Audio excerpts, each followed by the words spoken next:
Olá, este é o programa FIT, primeiro ato, e aqui você acompanha então os bastidores do Festival de Teatro de Rio Preto. Você acompanha nosso programa pelo canal 4 da NET e também online pelo www.riopreto.sp.leg.br. E hoje a gente conversa com duas companhias de teatro que estão aqui com peças de rua. Eles vão falar um pouquinho pra gente dessa experiência de lidar com o público nas praças, nas ruas. Aí a gente conversa com o diretor Hector Lopes Girondo, que é da companhia Teatro de La Plaza, e também com a Márcia Nunes, que é atriz do Teatro por um Triz. Olá, gente! Olá, Ariana, tudo bom? Fala um pouquinho das apresentações que vocês vão fazer aqui em Rio Preto, no festival. Bom, a gente vai apresentar dois espetáculos de rua que, na verdade, surgiram primeiro como um único espetáculo. A gente fez uma pesquisa 2012, 2013 sobre as possibilidades da água, como a água e todos os elementos em volta da água, encanamento, torneira e tal, como possibilidade expressiva, como que a água e todos os elementos que envolvem a água poderiam ser utilizados no teatro de animação. Nós somos em duas companhias especializadas em teatro de animação de objetos. O fato de trabalhar com encanamento, com hidráulica, com água, nos levou a refletir sobre a falta de água, né? Antes, incluso que acontecesse o que está acontecendo hoje em São Paulo, né? A gente nem imaginava em 2012 que, que íamos ter que poupar na hora de tomar banho. Então a gente descobriu-se que a água é um recurso que todos sabemos que a qualquer momento pode acabar, que temos que cuidar, e decidimos utilizar na temática dos espetáculos. Isso nos levou, uma coisa foi levando a outra. A gente prestou muita atenção a um texto de Molière, que é o Avarento, um clássico de Molière, e a gente pensou que, assim como Molière no século 17, 16, pensava que nos mostrava um avaro que acumula dinheiro, a gente pensou que hoje em dia um avaro bem poderia acumular água e a água ser um recurso precioso. E aí foi que surgiram primeiro o Avarento e uma introdução do Avarento que fala sobre a procura da água e tal, e a gente decidiu fazer dois espetáculos. Um espetáculo mais direcionado a público mais infantil, digamos, mais de família, que é o Águas de Lavar, e o Avarento, que é um espetáculo mais para adulto, mas também para toda a família. E a gente está aqui no festival com os dois espetáculos, Avarento e Águas de Lavar. Márcia, esses espetáculos foram construídos em conjunto? É a primeira vez que as duas companhias trabalham juntas? Como que é a relação de vocês aí? Não, nós nos conhecemos há quase 20 anos. Somos companhias de teatro de animação em São Paulo e é comum participar de festivais juntos, às vezes fazerem oficinas juntos. Então a gente se conhece há muito tempo e esse já é o terceiro projeto das duas companhias que se uniram para fazer um trabalho. É difícil acertar as ideias? Como que é esse processo de construção com dois grupos diferentes?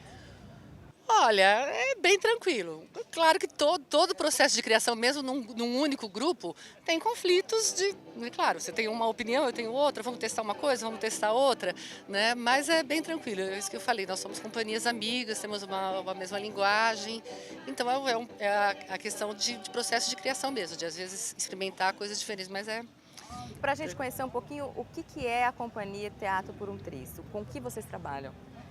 Então, a Companhia Teatro por um Triz existe desde 96, em São Paulo. As pessoas têm formação de ator, mas eram encantadas, apaixonadas por bonecos. E a gente começou até num período que São Paulo tinha muito pouca coisa de teatro de animação. O Sesc fazia alguns festivais, então nós começamos a participar e foi aí que a gente conheceu o Hector. O Hector, na época, não morava no Brasil, veio para um festival. E Só pagaram uma passagem de vinda. aí ele ficou, a gente teve que aguentar ele aqui.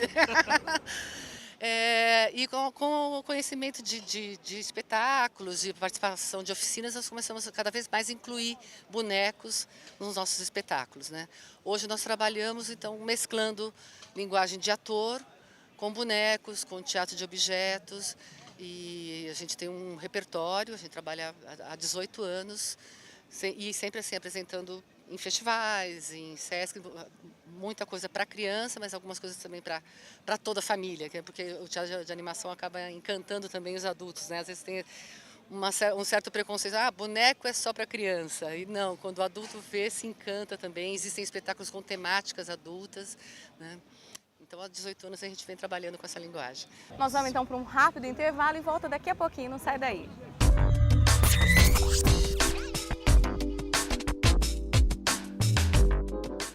Você pode assistir aos programas e às sessões da Câmara de São José do Rio Preto também pela internet. Basta acessar o site da Câmara, riopreto.sp.leg.br, clicar no ícone da TV Câmara, que está na parte de baixo do site, e clicar novamente em Assista Online. Você acompanha pela internet a mesma programação da TV em qualquer lugar do mundo. TV Câmara, o canal do Legislativo.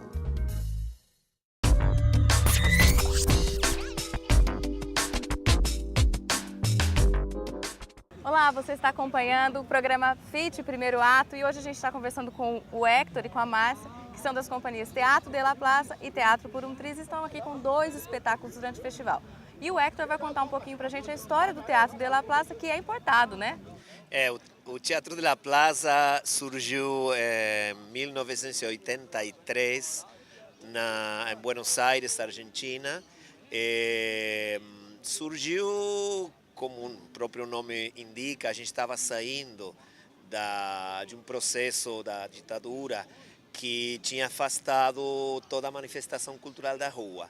E a gente pensou que um bom nome para a companhia que estava na época recuperando contos populares, contos folclóricos e tal, era honrar a plaza que tinha sido afastada por causa da ditadura durante tantos anos.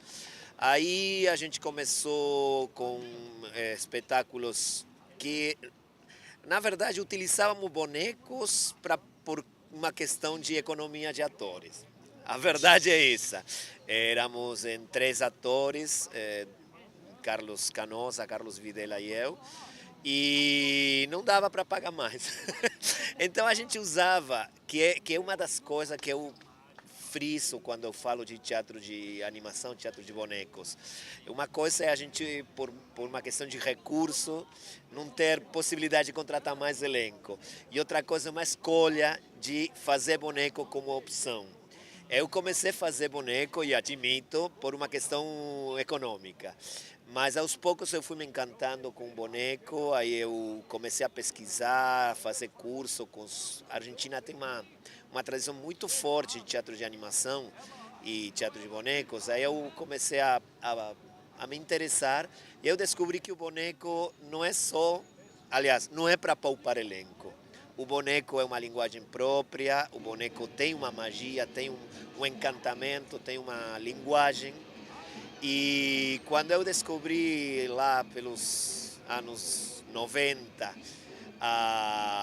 que o boneco não só poupava cachê, sino que era um mundo, um universo diferente, aí começou a pesquisa na área do que nós chamamos de teatro de animação, que é qualquer objeto pode virar personagem. Você não precisa que o boneco tenha um rosto, uns olhos, um nariz, um corpo, as mãos. Você pode fazer teatro de bonecos com uma torneira, com um cano, ou com a mão, com qualquer elemento. Essa descoberta do teatro de animação, para mim, foi um antes e um depois. Eu parei de utilizar textos de contos populares, conto folclórico, para começar a utilizar uma dramaturgia própria do objeto, que ele tem uma dramaturgia própria. O objeto, ele está contando uma história, ele tem uma latência de histórias próprias dele. Quando a gente consegue casar a própria história do objeto com o teatro de objetos, o que acontece é mágico, a gente está assim, nessa linha desde os anos 90. E vocês acabaram de se apresentar, a Márcia está até caracterizada. O teatro de rua traz surpresas, eu acredito. Como é que vocês lidam com o imprevisto mesmo da rua, de quem interage com vocês? Como que funciona? Então, para a gente é a primeira experiência na rua, o primeiro espetáculo feito especialmente para a rua. Claro que ao longo desse tempo de trajetória aconteceram algumas vezes de se apresentar em espaços abertos, mas pensar um espetáculo para a rua é a primeira experiência. E está sendo delicioso, surpreendente. A gente, por enquanto, não aconteceu nada de passar no meio da e deve ter que interromper por algum problema. Acho que está aberto e o ator acho que tem muito isso, de improvisar, né, de trabalhar com, né, com improviso, com o inesperado. É muito bom perceber isso, que de repente a pessoa está lá no fundo, aí vem chegando, se surpreende. Pessoas que não teriam acesso ao teatro, que não têm hábito, né, e então se encantam, né. E aí, por exemplo, hoje aconteceu isso, né, de um rapaz gritando, não sei o que. É gostoso também, às vezes, você tentar interferir, né? Na cena aconteceu isso, então eu falei uma coisa diretamente para ele. Acho que em alguns momentos você até ganha o público com isso. Tem um espaço que tem que improvisar, existe isso? Isso sim, isso tem, faz parte da nossa formação, você está lidando com a improvisação, e na rua mais ainda, né? Mas é gostoso, é bom você estar alerta e percebendo isso e aberto a receber. Eu acho que também é um treinamento, né, para o ator. Eu acho que todo ator deveria fazer alguma fase, toda a escola de teatro deveria ter uma fase de teatro de rua, porque a gente está muito acostumado com a quarta parede, está muito acostumado com a concentração. Na rua não tem concentração, não tem quarta parede, não tem nada e você tem que estar 100% ligado. Então acho que é um exercício de treinamento que potencia as tuas qualidades, as tuas capacidades. Um exercício, eu recomendo aos atores fazer uma pesquisa, uma fase de teatro de rua. Ao contrário do Por um Triz, você está acostumado com o teatro de rua? Não, é assim, eu iniciei a experiência como Teatro de la Plaza, mas a Argentina é muito frio. Não dá para ficar no inverno na praça. Teatros na praça, né? Mas não... Não, assim, eu comecei a experiência como teatro de boneco, um teatro de rua. Embora a intenção era começar na rua, eu devo dizer que não gostei da minha experiência na rua. Eu não tinha formação para estar na rua, você precisa de muita formação, você acha que é fácil. Não é só pegar a companhia e colocar na rua, né? Não, em absoluto. Não é fácil, a gente fez umas experiências na rua e, primeira coisa, estamos falando de muitos anos atrás, anos 82, não existia o equipamento técnico que hoje em dia você tem uma microfonia maravilhosa e acessível.